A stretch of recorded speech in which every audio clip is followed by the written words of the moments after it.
인천에 사는 64세 김순애 씨는 요즘 들어 자신이 자꾸 충동적으로 물건을 사고 있다는 생각에 마음이 무겁습니다. 김 씨는 평소 검소한 생활을 중요하게 여겼지만 최근 들어 집안 곳곳에 사용하지 않는 물건들이 쌓여가고 있었습니다. 냄비 세트, 고가의 마사지기, 한 번도 꺼내보지 않은 보관용 밀폐 용기까지 이 물건들이 김 씨를 더 행복하게 만들어줄 줄 알았지만 현실은 정반대였습니다. 김 씨는 이번에도 딸기 2박스를 사왔지만 냉장고에 이미 가득 차 있는 딸기를 보고 후회가 밀려왔습니다. 이처럼 반복되는 충동 구매는 김 씨의 삶에 무거운 짐이 되고 있었습니다. 김 씨는 아들과 대화를 나누며 조심스레 자신의 고민을 털어놓았습니다. 요즘 내가 자꾸 뭐든 사는 것 같아. 그런데 사고 나면 꼭 후회가 돼.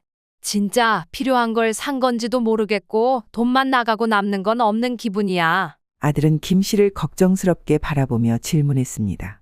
엄마가 꼭 필요해서 산 거예요? 아니면 그냥 그때그때 기분 따라 산 거예요? 김 씨는 대답을 머뭇거렸습니다. 뭐 텔레비전에서 홈쇼핑이나 시장에 가면 세일을 하길래 그거 보면 괜히 안 사면 손해일 것 같고. 이 대화는 김 씨의 소비 습관이 가벼운 문제가 아니라는 것을 암시합니다.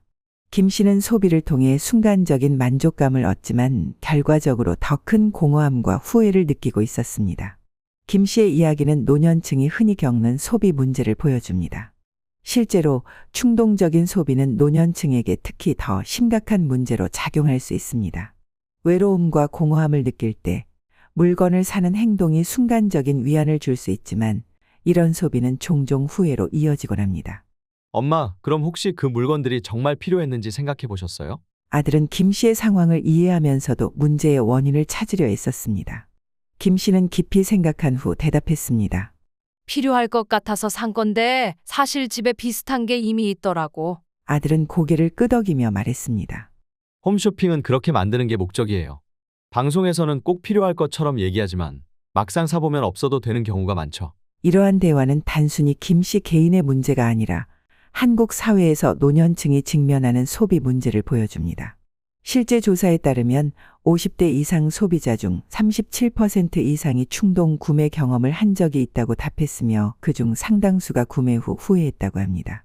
노년층은 광고와 홈쇼핑에서 제공하는 한정판 할인, 특별 세일 등의 마케팅 기법에 쉽게 영향을 받는 경향이 있습니다. 특히 외로움이나 무료함을 느끼는 시간이 많아질수록 이러한 충동적인 소비는 더 빈번하게 일어나게 됩니다. 며칠 후 김 씨는 가족과의 모임에서 비슷한 이야기를 듣게 되었습니다. 김 씨는 자신만 이런 문제를 겪는 게 아니라는 사실을 알게 되었습니다. 너도 홈쇼핑 보지? 그거 보면 정말 안 사고는 못 빼기겠어. 맞아. 나도 지난번에 요리 도구 세트를 샀는데 막상 쓰려니까 너무 불편하더라. 한두 번 쓰고 그냥 두고 있어. 저는 얼마 전에 로봇 청소기를 샀어요. 집이 작아서 청소할 때가 많지도 않은데 말이에요. 이처럼 주변에서도 비슷한 문제를 겪는 이야기를 듣고 김 씨는 홈쇼핑 소비를 돌아보며 광고와 사회적 압박에 얼마나 취약했는지를 깨달았습니다. 이런 고민은 김 씨가 친구들과 대화를 나누는 과정에서 더욱 구체화되었습니다. 김 씨는 친구 모임에 나갈 때마다 느끼는 불편한 감정이 있었습니다. 바로 친구들의 화려한 옷과 가방 때문이었습니다. 친구들이 새 옷이나 가방을 자랑할 때마다 김 씨는 자신이 유행에 뒤처진다는 압박감을 느꼈습니다. 특히 한 친구가 명품 브랜드의 신상 가방을 자랑하며 말하곤 했습니다. 요새는 이 정도 가방 하나쯤 있어야 어디 가서 무시 안 당하잖아. 그 말을 들은 김 씨는 자신도 모르게 위축되었습니다. 김 씨는 친구들 사이에서 뒤처지는 듯한 느낌이 들었고 마음 한편으로는 나도 이 정도는 필요하지 않을까 라는 생각이 고개를 들었습니다. 집으로 돌아온 김 씨는 인터넷을 검색하며 한참을 고민했습니다. 여러 번 장바구니를 비웠다가 다시 채우기를 반복한 끝에 결국 큰맘 먹고 명품 가방 하나를 구매했습니다. 그러나 막상 들고 나가려니 마음이 편치 않았습니다. 명품 가방 사건 이후 김 씨는 소비의 기준을 자신이 아닌 남의 시선에 두고 있다는 점을 깨달았습니다. 이러한 공허함 속에서 김 씨는 친구들의 추천으로 골프라는 새로운 취미에 흥미를 갖게 되었습니다. 김 씨는 최근 골프에 관심을 가지게 되었습니다. 친구들 사이에서 건강도 챙기고 사회생활도 이어갈 수 있는 최고의 취미라며 골프를 추천받은 뒤 골프 장비를 검색하기 시작했습니다. 문제는 골프가 취미로 시작하기엔 만만치 않은 비용이 드는 운동이라는 점이었습니다. 하지만 주변 친구들이 고급 골프채와 브랜드 의류를 자랑할 때마다 부러운 마음이 들었습니다. 나도 제대로 하려면 장비는 좋아야 하지 않을까? 결국 김 씨는 모으던 적금도 깨고 한 번에 수백만 원을 들여 풀세트를 구매했습니다. 골프채, 신발, 고급 브랜드 의류까지 모두 갖추고 나니 마음이 뿌듯했지만 현실적인 문제는 그 다음부터였습니다. 필드 이용료와 레슨비까지 감당하려니 생각보다 비용이 계속 늘어났습니다.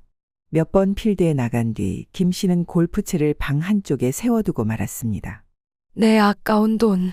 이 돈을 다른 데 썼다면 더 의미 있었을 텐데. 이 경험을 통해 김 씨는 새로운 취미를 시작할 때는 먼저 소규모로 시도하고 지속적으로 즐길 수 있는지를 고민하는 것이 중요하다는 교훈을 얻었습니다.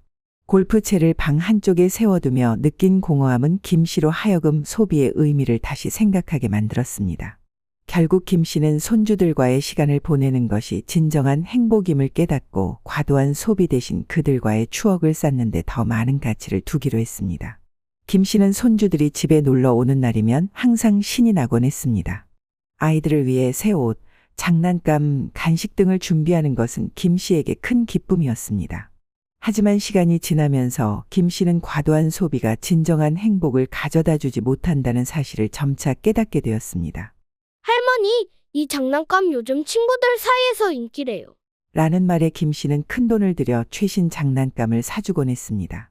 문제는 이런 일이 반복되면서 생활비가 빠듯해졌다는 점입니다. 특히 손주 생일이나 기념일마다 지출이 커졌고 김 씨는 스스로 혹시 내가 너무 무리하는 건 아닐까? 라는 생각을 하게 되었습니다. 아들은 김 씨에게 이런 말을 건넸습니다. 엄마, 너무 많이 사주면 당연하게 생각할 수도 있어요. 가끔씩만 특별한 걸 해주시는 게 더 좋을 것 같아요. 김 씨는 그제야 깨달았습니다. 자신이 사랑을 표현하려다 과도하게 지출하고 있었다는 점을요. 김 씨는 이후 손주들과 함께 쿠키를 만들거나 손편지를 쓰는 새로운 전통을 만들었습니다. 손주들도 장난감보다 할머니와 함께한 시간을 더 소중히 여기며 기뻐했습니다. 이처럼 김 씨는 다양한 소비 경험을 통해 중요한 교훈을 얻었습니다. 소비는 단순히 물건을 사는 행위가 아니라 우리의 가치관과 삶의 방식을 반영합니다. 물건이 줄 수 있는 순간적인 만족감보다 진정한 행복은 사람과의 시간에서 비롯된다는 깨달음을 얻은 것입니다.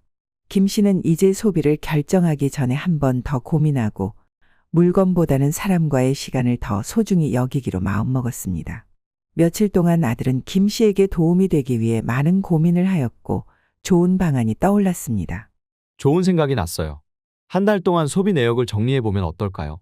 정말 필요한 것과 그렇지 않은 것을 나눠보면 더 잘 보일 거예요. 아들의 제안에 김 씨는 처음엔 귀찮아했지만 결국 작은 노트를 준비해 지난 한 달 동안 구매한 물건들을 적어보기로 했습니다. 홈쇼핑에서 산 물건, 세일이라 사들인 식재료, 비싼 화장품 세트까지. 적어보니 한 달 동안의 소비 내역이 상당히 충격적이었습니다.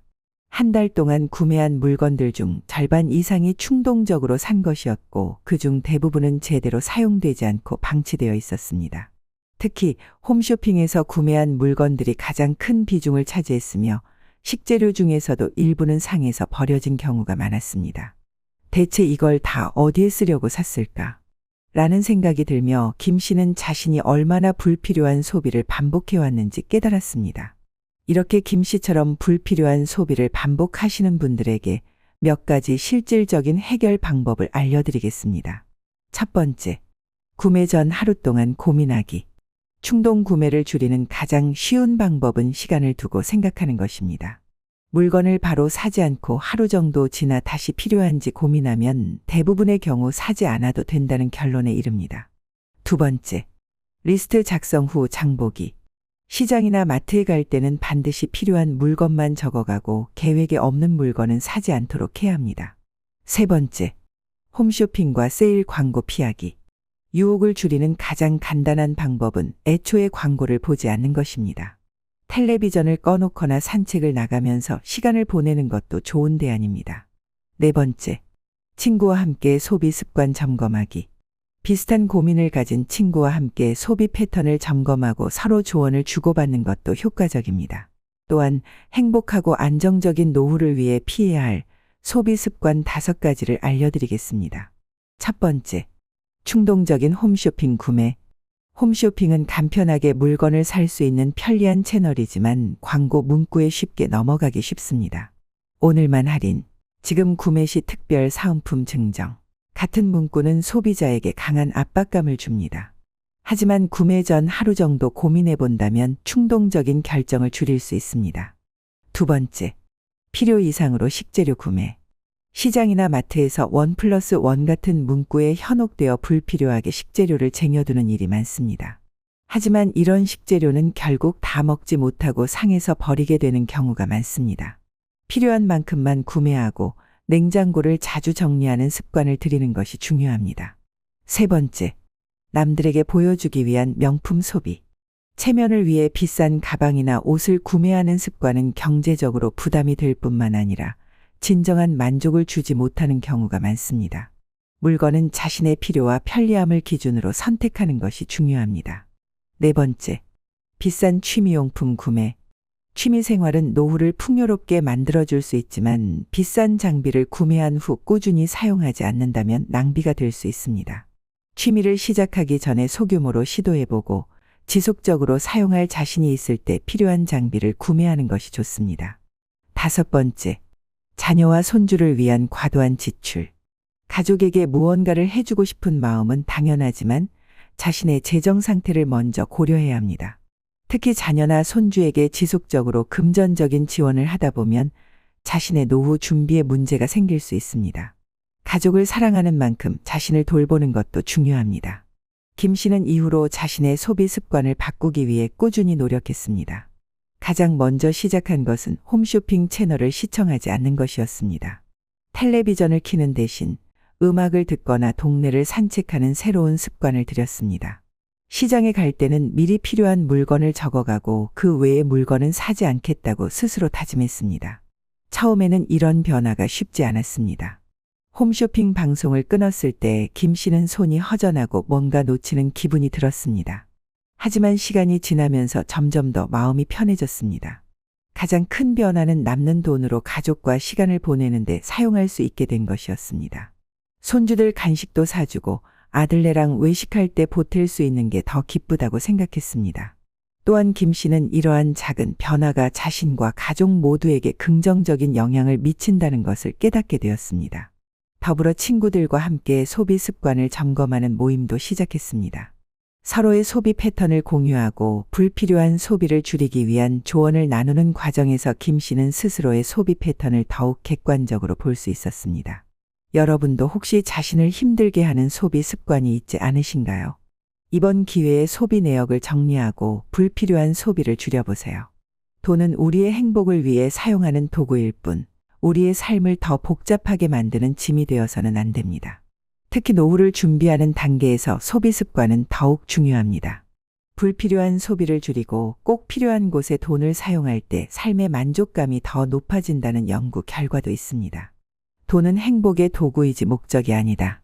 라는 말을 기억하며 우리의 소비 습관을 점검해 보는 건 어떨까요? 여러분은 어떤 소비 습관이 여러분의 행복을 방해하고 있다고 생각하시나요? 댓글로 여러분의 자유로운 생각을 남겨주세요. 함께 이야기를 나누면 더 나은 노후를 만들 수 있습니다. 이상으로 지혜로 사는 인생이었습니다. 구독과 좋아요 한 번씩 부탁드립니다. 여러분의 응원이 더 나은 콘텐츠를 만들어가는 큰 힘이 됩니다. 다음 시간에도 좋은 이야기로 찾아뵙겠습니다. 오늘도 함께해 주셔서 감사합니다.